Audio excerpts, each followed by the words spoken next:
Put your headphones on. Now. Welcome to Dreadloop, where the silence feels heavier. The basement on the building plan says, storage dry goods, 1,840 square feet. The basement I went down to was 19,000 square feet.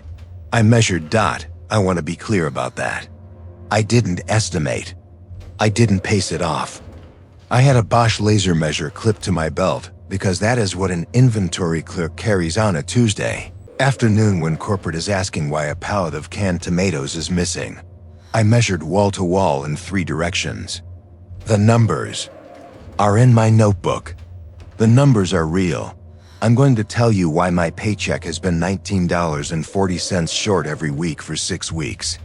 I'm going to tell you about Hank Ostrovsky. I'm going to tell you about the freight elevator and what was on the other side.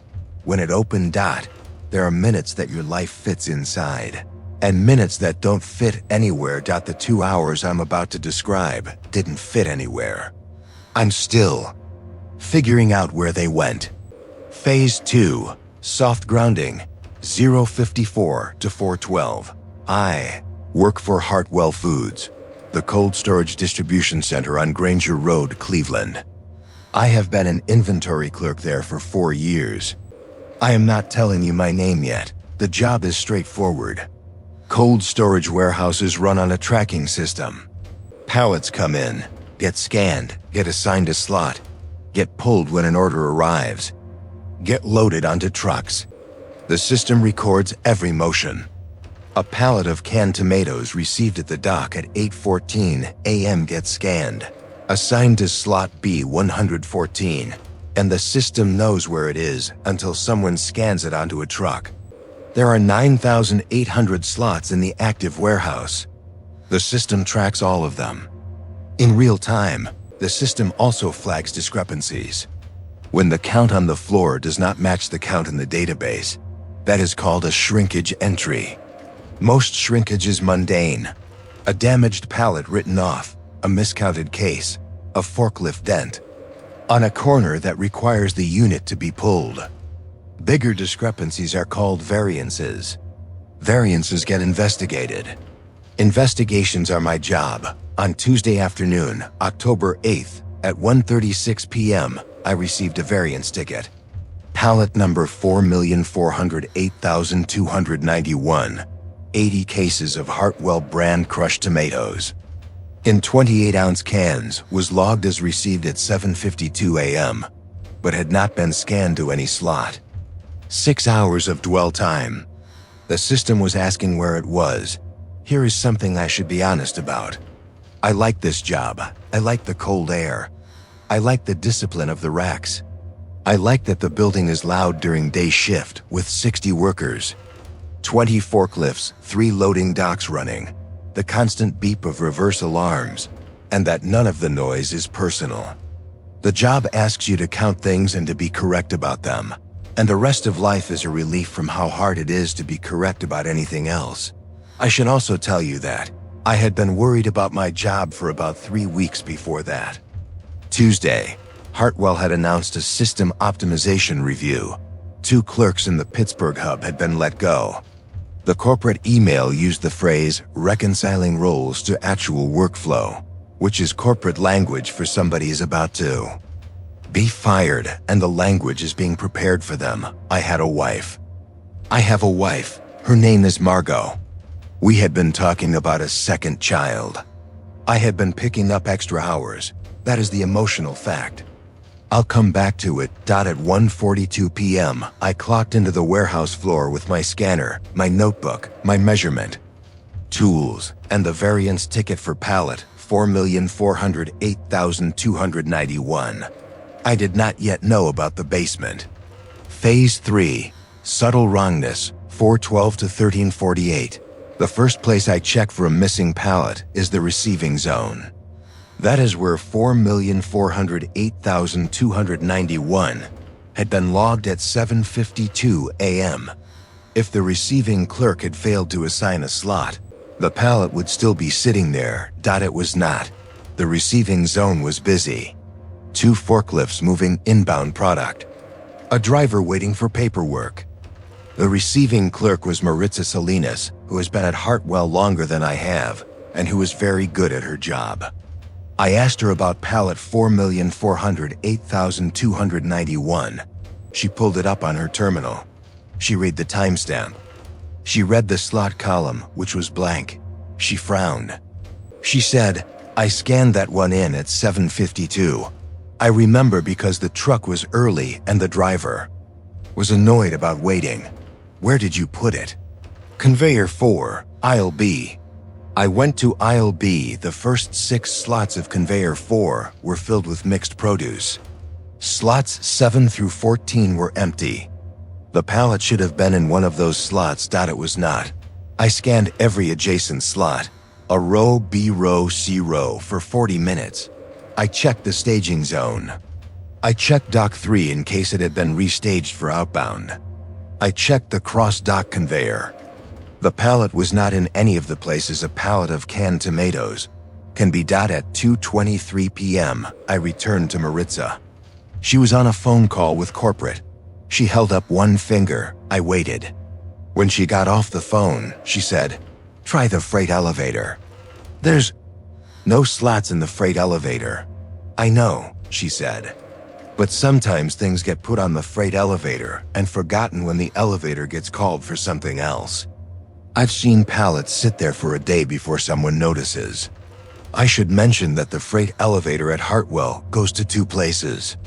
The main floor, where I am, and the receiving mezzanine, which is 1 story up. There is a button labeled B for basement, but the button is taped over with red tape, and someone has handwritten OOS on it. Out of service. The basement is referenced on the building plans as a small dry goods storage room of 1,840 square feet, but I have worked at Hartwell for 4 years, and I have never been down there. Nobody talks about it. The freight elevator does not go there because the button is taped over. There's a stairway down to the basement, but the door at the top of the stairway has a padlock on it and a yellow sign that says access restricted. Facilities only. I went to the freight elevator. The pallet was not on it. I called the elevator up to the receiving mezzanine to check there. The pallet was not there either. When I came back down to the main floor, I noticed something I had not noticed before. The B button on the freight elevator panel did not have red tape on it. The B button was clean, white plastic, slightly worn from use. Let me describe my response to this carefully. I did not feel afraid. I felt the small clinical satisfaction of an inventory clerk noticing a discrepancy. I had walked past this elevator twice in the last 45 minutes. The B button had been taped over. Now it was not taped over. That was a fact. The fact required investigation. I pressed the B button. The elevator descended. Let me be clear about the descent. It took 11 seconds. I timed it. The elevator that goes from the main floor to the mezzanine takes 4 seconds. The elevator that goes from the main floor to the basement, according to the building plans, should take perhaps 3 or 4 seconds. The basement is 13 feet below the main floor. This descent took 11 seconds. The doors opened at 2:31 p.m. The basement was lit. That was the first thing. There was no need to find a light switch. The fluorescent overhead fixtures were on, humming at the same 60 Hz hum as the main floor. The second thing was the temperature. The main warehouse runs at 30 degrees Fahrenheit. Cold storage, refrigerated. The basement was warmer. I checked my belt thermometer, 54 degrees. 15 degrees warmer than the floor I had just left, even though it was directly below a refrigerated space. The third thing was the smell. It was familiar. It took me a moment to identify it. It was the smell of paper, not new paper, old paper. The smell of a courthouse records room. The smell of bound files that have been sitting in the same drawer for 30 years. I stepped out of the elevator. I will tell you what I saw, in the order I saw it. A polished concrete floor extending farther than I expected. Industrial pallet racks. 6-tier, exactly like the racks on the main floor. Bins on the racks. Hundreds of them. The bins were not pallets of food product. They were filing bins, plastic, lidded, labeled with white index cards. Each card had a number, a date, and a description. The bin nearest to me was labeled Discrepancy 2003-0114. Tomatoes crushed. 28 ounces, 80 CS. Received unlocated. Let me repeat that last line. Received. UNLOCAT. It was the same status as my missing pallet. The same product. 80 cases of crushed tomatoes. Logged as received, but not in a slot. This bin had been here since 2003. Phase 4. Pattern discovery. 13:48 to 25 minutes and 48 seconds. I lifted the lid off bin 2003-0114. Inside were 80 cans of Hartwell brand crushed tomatoes. The labels were a previous generation of Hartwell branding. The logo had been redesigned in 2008, but the cans themselves were intact. They had not rusted. They had not bulged. They had been refrigerated at 54 degrees in a basement. That did not exist for 21 years, and they were structurally fine. The receiving date on the index card was April 14th, 2003. I closed the bin. I took out my notebook. I wrote down the time, 2:34 p.m., the bin number, the receiving date, and the contents. I drew a small diagram of the location of the bin within the rack. Then I walked to the next bin, Discrepancy 2003-0115, lettuce. Head, 24C, T. Received unlocated. I did not lift this lid. The label said lettuce. The smell would have been different. I walked along the rack. I counted bins. The shelves were uniform. Each rack held 48 bins. There were 30 racks visible from where I stood. That was 1,440 bins on the closest section alone. I walked to the back of the section. The basement extended further. There was a second section, then a third. I took out the laser measure. I shot the back wall 40-8 feet wide. The section one was in was 48 feet wide. It contained 5 double-sided racks. I shot the length. The first laser reading was 92 feet. The second laser reading, taken from a different angle to verify, was 96 feet. The third reading was 89 feet. Laser measures don't normally vary by 7 feet across stable surfaces. I took a fourth reading. 94 feet, I averaged it. Approximately 92 feet long. I walked to the section beyond. I shot the wall again. The numbers were similar. Each section was approximately 48 by 92 feet. There were at least 4 sections. I could see the racks of a 5th section beyond an aisle. The math was easy. 48, 92, 4 sections equals 17,664 square feet, conservatively. With a 5th section, it was over 19,000. The basement on the building plans was 1,840 square feet. I did not feel panic at this point. I felt the careful curiosity an inventory clerk feels when the numbers stop being numbers and start being a problem. The problem was interesting. I was treating it the way I would treat any other variance. I started reading bin labels as I walked. Discrepancy. 1999Q 3-44. Bread. White. 20 CS. Received unlocated. Discrepancy 2007Q 1-203. Soup. Beef vegetable. 60 CS. Returned unprocessed. Discrepancy. 2011 Q4-91. Frozen peas. 200 CS. Inventory adjusted reason. Shrinkage. Discrepancy 2014 Q2-12. Eggs. Dozen 480 CT. Received unlocated. The labels went back to at least 1989. Hartwell Foods had opened the Cleveland distribution center in 1991. The bins predated the building. Here is what. I was looking at every shrinkage entry, every inventory variance, every miskeyed return, every pallet that got logged as received and then disappeared from the system. It was here. Physically, the records had not been adjusted.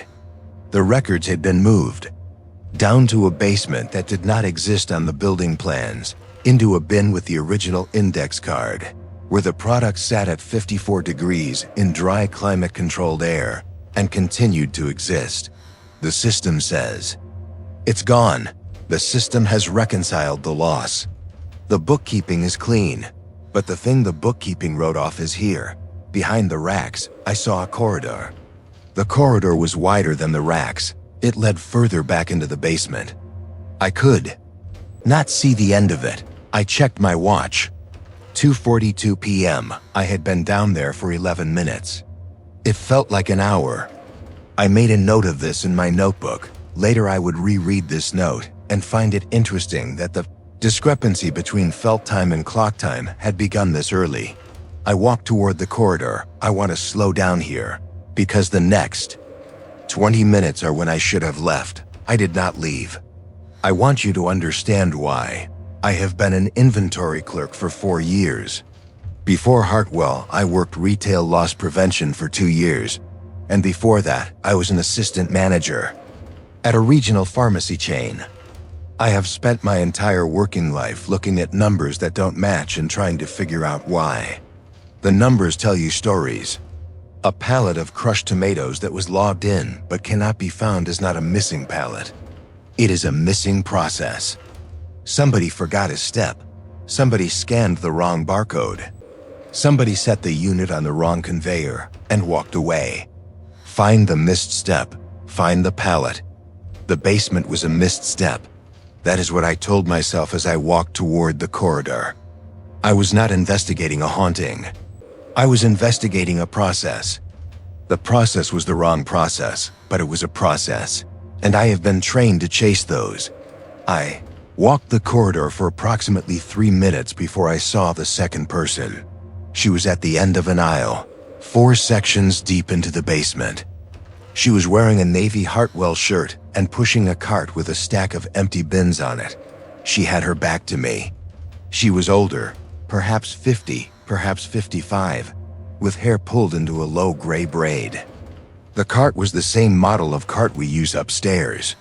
The wheels squeaked the same way the upstairs cart squeaked out. I called out, "Excuse me." She did not turn. I called out again. "Hello? I'm from upstairs. Can I ask you a question?" She did not turn. She kept walking. Her cart squeaked. She turned at the end of the aisle and disappeared behind a rack. Here is what I felt at that moment. I felt the small embarrassment a person feels when they call out to someone in a store, and the person turns out to be wearing earbuds. The embarrassment of having spoken into the air. There was no rational reason to think this woman could not hear me. The rational explanation was earbuds. The basement was a workplace. People wore earbuds at work. I did not believe the rational explanation. I noted it. I moved on. Here are the bins I read as I walk deeper. Discrepancy 1992 Q4-8. Coffee. Ground 144 CS. Received unlocated. Discrepancy 2001 Q1-77. Pasta. Dry assorted 96 CS. Inventory adjusted reason. Shrinkage discrepancy 2008-344. Frozen pizza 480 CT. Returned unprocessed. The bins continued. I stopped reading after a while. Reading the bins was a habit, and habit was the dangerous thing in a place like this. Habit makes a system feel normal. The system was not normal. In one section, one found bins that did not contain food. Discrepancy 199 personnel, 03, Reyes, Antonia. Time card unreconciled. Status.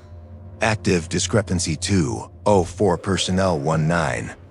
Volchak. Tom. Time card unreconciled. Status. Active. Discrepancy 2011 personnel 58. Green Marcus. Time card unreconciled. Status. Active. I did not lift any of these lids. I walked past a bin that read discrepancy 2024 personnel 04 O'Reilly. Brendan. Time card unreconciled. Status. Active. Brendan O'Reilly had been let go in May. 5 months ago. I had been at his goodbye. Lunch, I had bought him a card. His time card was here. Marked active.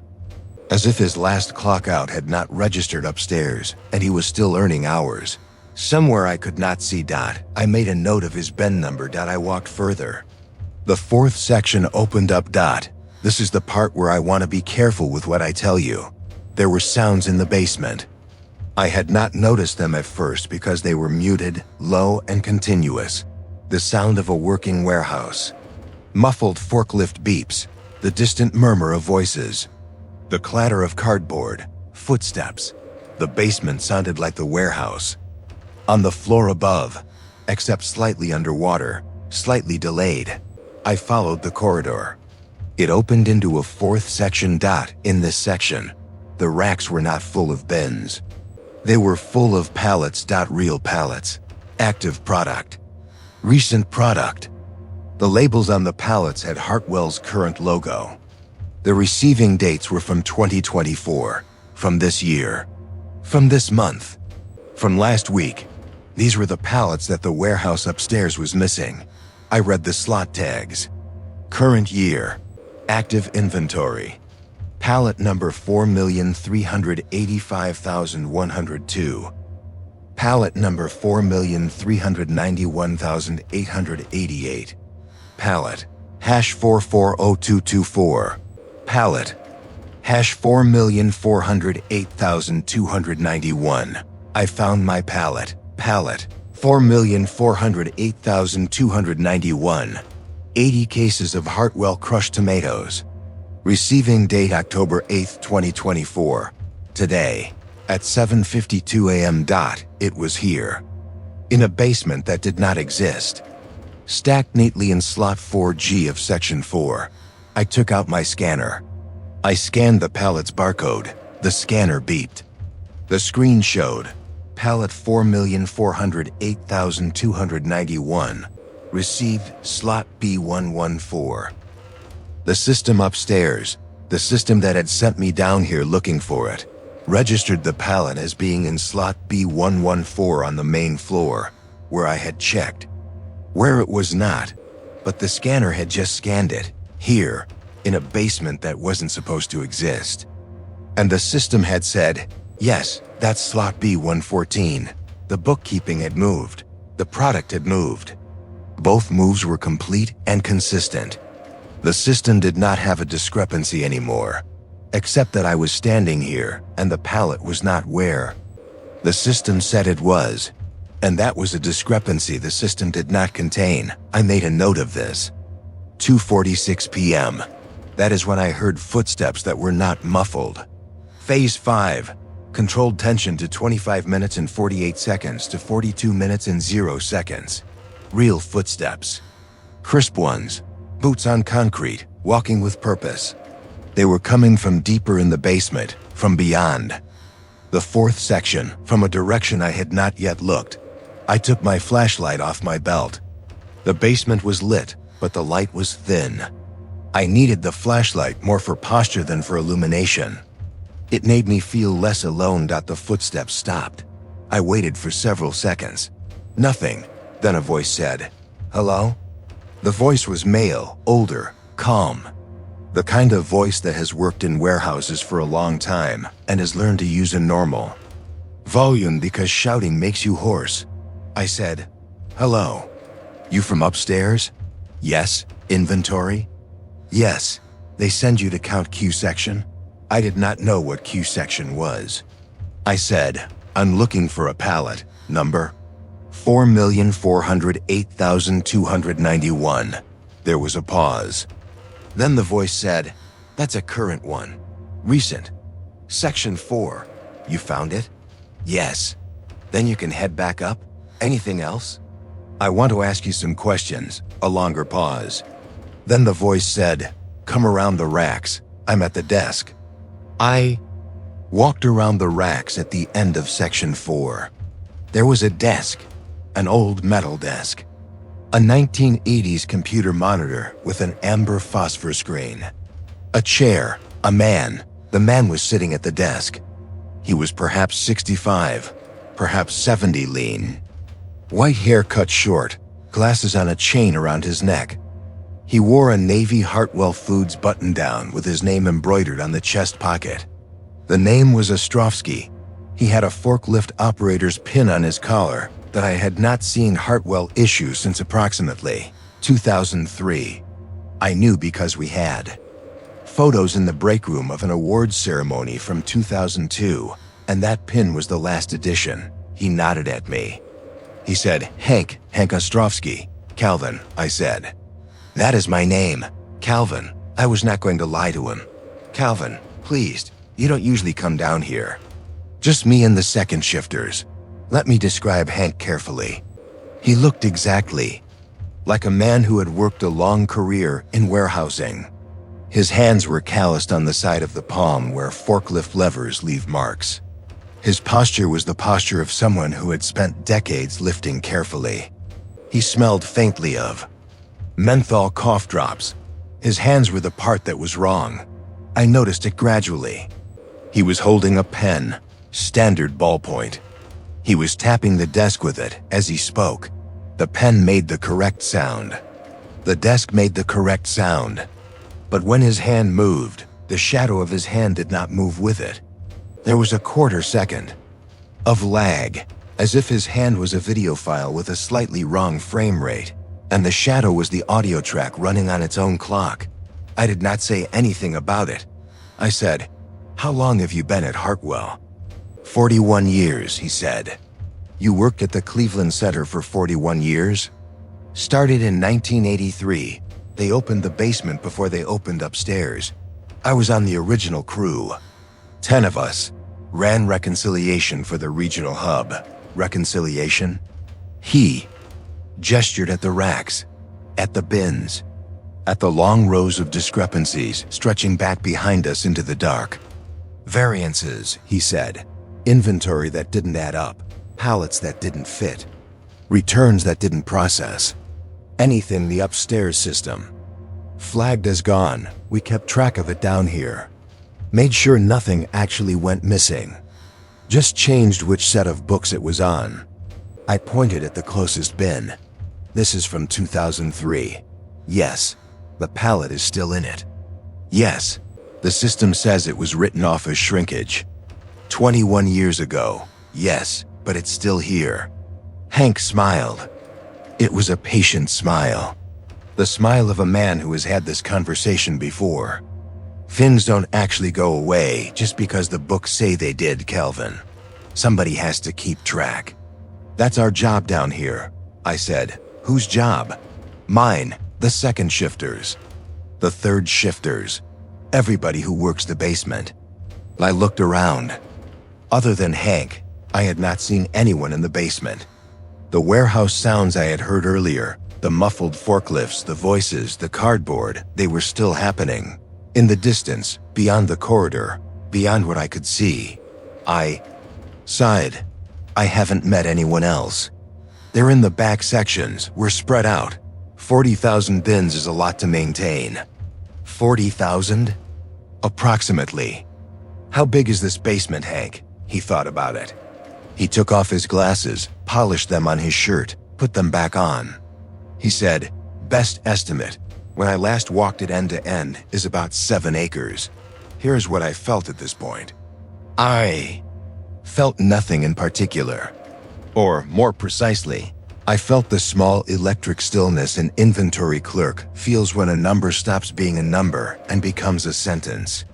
7 acres. Underground. In a building whose footprint at ground level is 12 acres. There are minutes that your life fits inside, and minutes that don't fit anywhere. Something happened before I asked Hank the questions that mattered. He offered. And me coffee. There was a Mr. Coffee machine on a folding table by his desk. The carafe was half full. A small Tupperware container of powdered creamer sat next to it, labeled Hank in green Sharpie. The pot was not hot. Hank felt the side of it, frowned, and said, I keep forgetting it's been on since the morning. I'll make a fresh one if you want. I said, I'm okay. He shrugged. He said, I drink too much of it anyway. Doris says I'm going to give myself a stomach. She's been saying it for 30 years. I keep telling her I'd rather have the stomach than give. Up the coffee, he smiled. It was a normal smile. The smile of a husband who had heard a familiar joke. Let me interrupt myself for a second. The reason I am mentioning the coffee is that, looking at Hank, talking to Hank, for 30 seconds, I forgot where I was. I forgot the bins. I forgot the basement. I felt the small relief a person feels when they meet a stranger at a job, and the stranger is friendly and means well. He felt like a coworker. He felt, for 30 seconds, like the foreman my grandfather had been. Calm and tired and easy to talk to. That feeling is the part that bothers me most. That is the moment, I think, when the system was closest to having ME, not when I pressed the B button. Not when I read Brendan's name on a personnel bin. The moment when I forgot to ask the questions, because the man across the desk was kind and offered me coffee and made a joke about his wife. I almost said yes to the coffee. I said, Hank, I have to ask you something. When did you last go upstairs? Upstairs? To the main floor? To the offices? To the parking lot? He thought about it. He said, it's been a while. I'd have to check my time card. When did you last get paid? Direct deposit. Comes in every other Friday. Hasn't missed in 41 years. What's your wife's name? A small pause. He said, Doris. Where does Doris work? Another pause. Longer. He said, I'd have to think about that. I said, Hank, when did you last see Doris? He looked at me. Behind his glasses, his eyes were the eyes of a man who had not asked himself this question, and was now asking it, and was finding that the answer was not where he expected it to be. He said, I see her every morning. I make her coffee. She likes it black. She works at the grade school. She's a teacher's aide. What grade school? Mary Queen of Peace. Hank, Mary Queen of Peace closed in 2009. He said, did it? He said it the way a person says, did it? When they are not surprised. When they have been suspecting something but have been very careful not to look at it directly. I did not answer. The radio on my hip clicked. Calvin, it was Maritza. The signal was thin. The basement should not have had reception. Calvin, you there? You've been gone 40 minutes. Where'd you go? I keyed the radio. Maritza, I'm checking the freight elevator. You're not on the freight elevator. I called it up. It's empty. I looked at Hank. I looked at the elevator at the far end of the section, which I could just see between racks. The doors were open. The elevator was empty. The car was here, at the basement level where I was standing. But Maritza on the floor. Above was saying it was upstairs and empty. I said, Maritza, what time is it? A pause. Then she said, it's 1:58. It was 2:53 p.m. on my watch. I said, Maritza, can you read me your terminal? Just read me the screen. A longer pause. Then she said, Calvin, what's wrong with you? You sound weird. The radio clicked off. Hank was watching me. His expression was kind. The expression of a man who had just remembered something he wished he had remembered earlier. He said, did the radio cut out? Yes, yeah, they do that down here. It's not the building. It's the bookkeeping. He said it the way another man might say it's the wiring. As a routine fact, I said, Hank, I'm going to leave. You should, he said. You haven't been down here long enough yet to mind it. You can still go up. The bin under the upstairs system that says you went on a 15-minute walk hasn't closed yet. You go now, you're fine. You stay, the system will reconcile. I said, what does that mean? He looked at his hands. He looked at the slight shadow lag on the desk. He said, it means the books up there will eventually agree with what the books down here are saying about you. Don't let that happen. It's slow at first. By month 6, it's hard to leave. By year 1, you don't remember why you tried. He said it without bitterness, without warning. The way an old foreman teaches a new hire to bend at the knees, I said. How do I get out? Same way you came in. The freight elevator. Press M for main. Don't press B again. I started to walk to the elevator. I stopped. I turned back, I said. Hank, the pallet I came down here for. 4,408,291. Why is it down here? Hank smiled. It was the saddest professional smile I have ever seen. He said, because the system flagged it as a variance, Calvin. The system flagged it. That's how it gets down here. That's the only way. Who flags it? The system. Why my pallet? Hank stood up. He walked over to me. He stopped at a respectful distance. He did not put his hand on my shoulder, although I had the sense he had wanted to. He said, it wasn't your pallet, Calvin. It was you. The variance is you.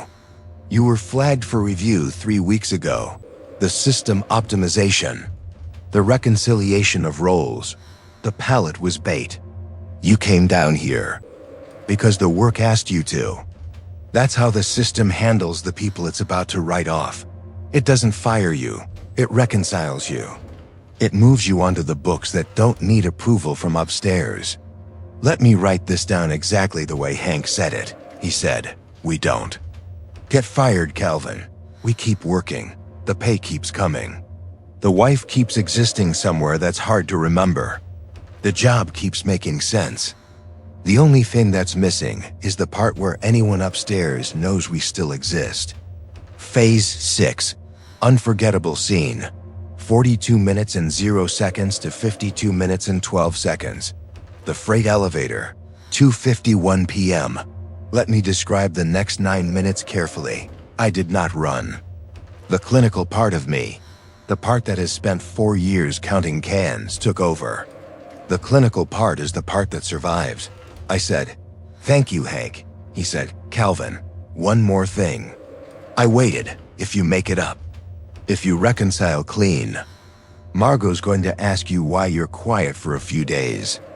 Don't tell her about this place. Tell her work was hard. Tell her you had a near miss with a forklift. She forget about it in a week. I said, how do you know my wife's name? He said, because the system already started writing your file.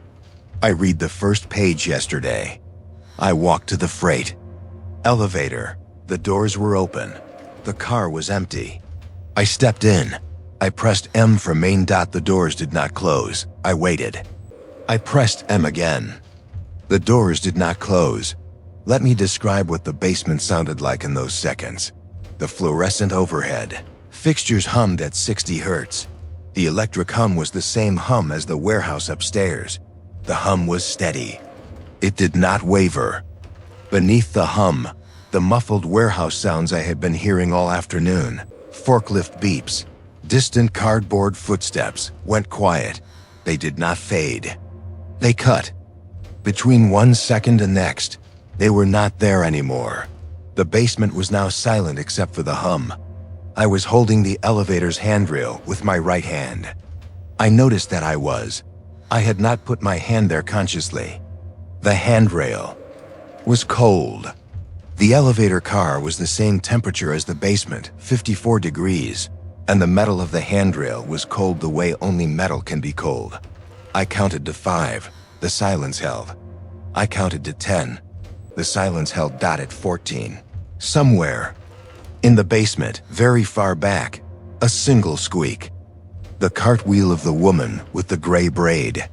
She was still working, or someone was. The bookkeeping continued, regardless of whether the elevator doors closed. I pressed M again. Here is what I saw at the end of the corridor. While I was waiting for the doors to close, a man walked across the corridor in the distance. He was wearing a navy Hartwell shirt. He was carrying a clipboard. He was 40 feet away, framed by the gap between 2 racks. He moved at the pace of a man on his way to a routine task. I had worked with him. His name was Brendan O'Reilly. He had been an inventory clerk on second shift for 2 years. Hartwell had let him go in May, citing consolidation of redundant roles. I had been at his goodbye lunch. I had bought him a card. He had moved to Toledo. I had his wife's last text. Message in my phone. She had sent it at his goodbye lunch. Because they had been at a school recital with their daughter and could not come to the office, and she was thanking everyone who showed up for him. Brendan was walking across the corridor now in this basement. At 2:53 p.m. on October 8th, 5 months after he had been let go, he did not see me. He kept walking. He went into a section I could not see from the elevator. I pressed him again. The doors closed. The elevator rose. I counted seconds.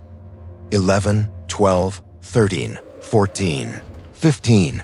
Let me interrupt myself for a second.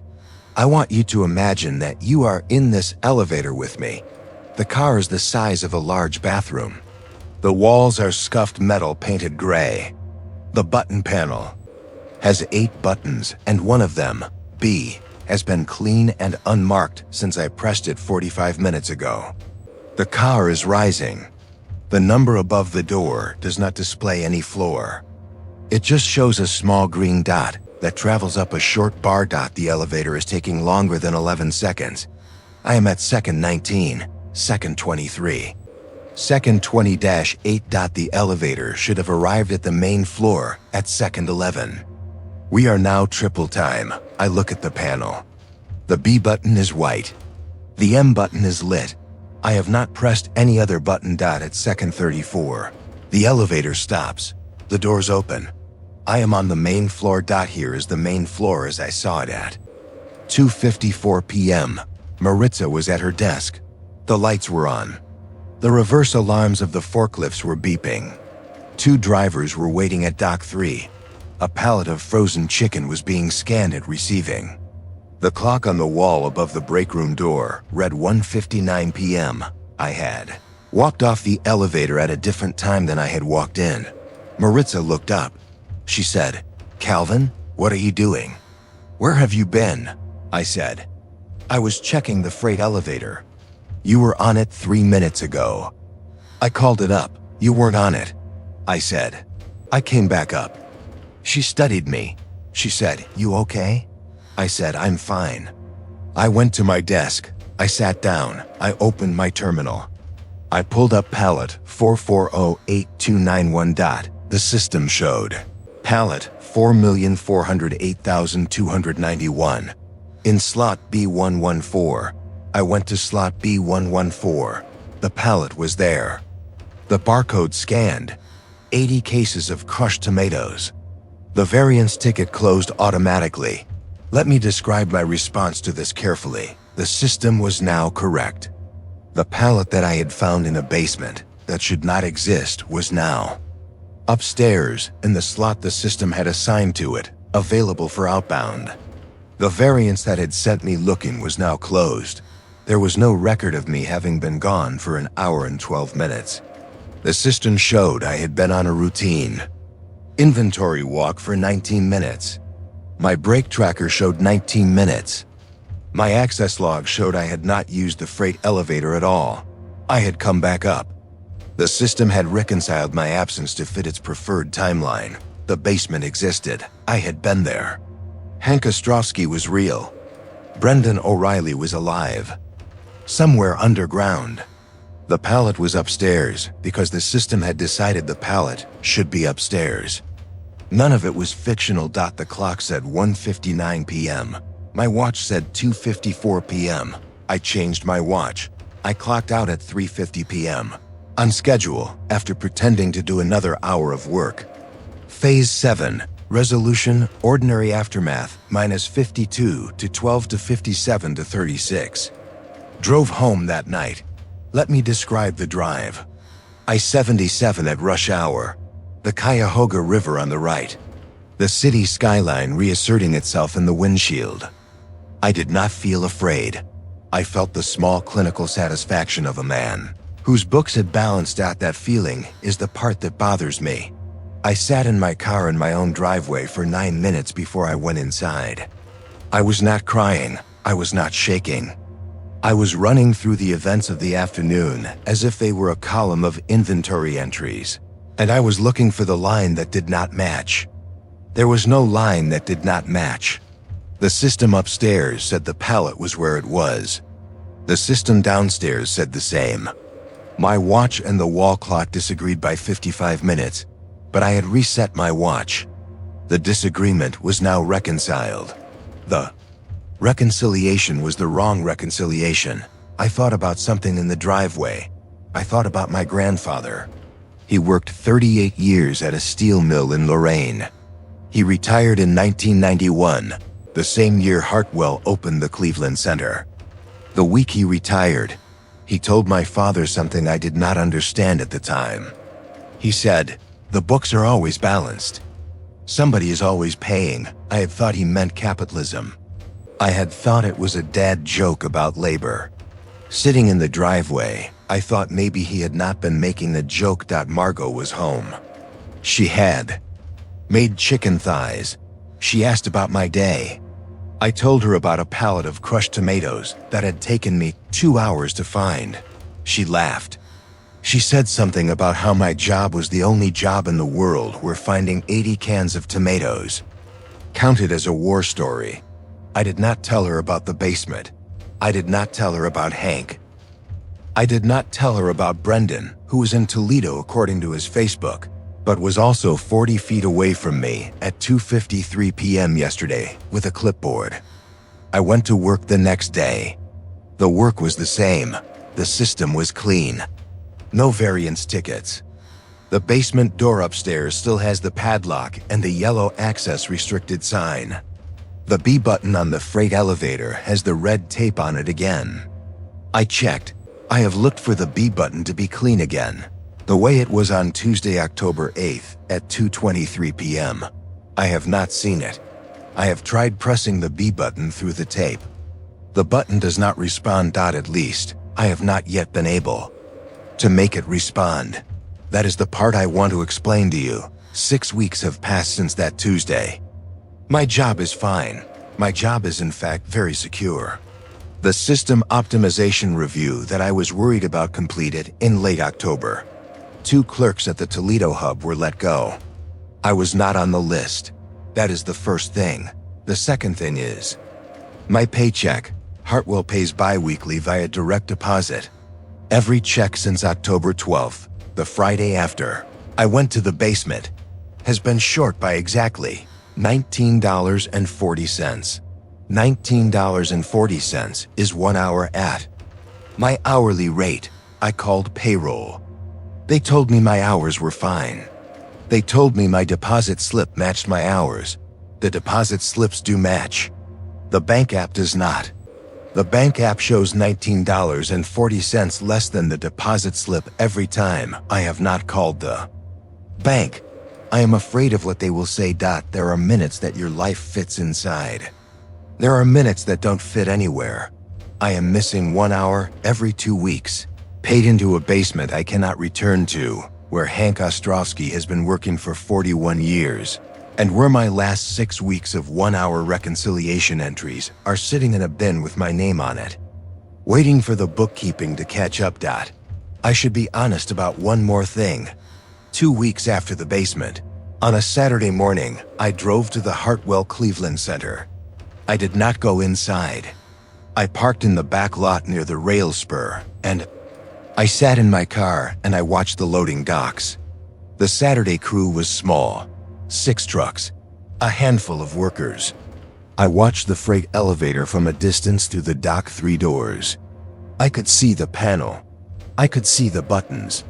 I could see, from where I was, that the B button had red tape on it. I sat there for 40 minutes. I do not know what I was waiting for. I think I was waiting for the tape to come off again, the way it had come off on October 8th. I wanted on some level for the system to give me another chance. I wanted to go back down. I wanted to ask Hank questions I had not asked him. I wanted to find Brendan and tell him his wife had texted me last week asking if I had seen him on Facebook lately, because his profile had not posted anything since September, and she was worried. The tape did not come off. The button stayed sealed. I sat there until I started to feel calm about waiting. And then I got scared of the calm, and I drove home. I have been telling myself that the calm was the warning. The calm was the system finishing its work. If I sit in that parking lot one more time and feel calm about waiting, I might walk into the building. I might press the elevator. The button might be clean. That is what Hank meant by month 6. I am at week 6. Have 4 months and 3 weeks before I cannot trust myself to drive past the building. I have not deleted my Hartwell access card. I have not asked for a transfer. I have not told anyone except you. Phase Y, calm exit, YPY. Let me end by telling you about my kitchen. It is Tuesday again. November 19th. My wife is asleep upstairs. Our daughter is asleep in the room next to ours. I am at the kitchen table at 11:42 p.m. There's a cup of decaf coffee on the table. There is a banking app open on my phone. The deposit went through this morning. The slip says $1,243.20. The app says $1,223.80, $19.40. I touch the screen. The number does not change. I'm telling you this because I want it to count somewhere. I don't know which set of books you are. I don't know if telling a story to a stranger is something the system files into a bin or something that leaves alone. If you work somewhere with a basement, if your building has a button on the freight elevator that's been taped over for a long time, if a pallet goes missing one Tuesday afternoon and your supervisor says try the freight elevator, I want you to do me one favor. Don't press the B button. If you press it, and the doors open onto a basement that is too big and a man with a kind face says hello, turn around. Get back in the elevator. Press M for Maine. Don't ask him questions. Don't learn his name. The system is patient. It will reconcile you eventually. It will not reconcile you faster for being polite. I'm going to close this app now. I'm going to wash my coffee cup. I'm going to go upstairs and check on my daughter and lie down next to my wife and not tell her anything. Tomorrow, I will go to work and I will count cans. And the count will be correct. And the count will be 1 hour off. And I will sign for it. I have been thinking lately about what Hank meant when he said the wife keeps existing somewhere that's hard to remember. I have been watching Margot. When she does not know I am watching her, she is the same. She is exactly the same. She makes the bed the way she always has. She drinks her coffee black. She laughs at the same things. I have not been able to find any sign that she is somewhere I cannot reach. But I noticed that I check. I did not check before. October 8th. Some habits are knowledge that has not finished arriving. There are minutes that your life fits inside, and minutes that don't fit anywhere. I'm at the kitchen table. The decaf is cold. The bank app says $1,223.80. The deposit slip says $1,243.20. The number on the app is the truer number, even though it is the smaller one. The smaller number is what I actually have. The larger number is what the system upstairs reports about me, and that report has been wrong by exactly 1 hour for 6 weeks. Somebody downstairs is keeping the difference. Somebody downstairs is filing my hour into a bin labeled with my name. That is what the basement teaches you. The books always balance. They just don't always balance with you.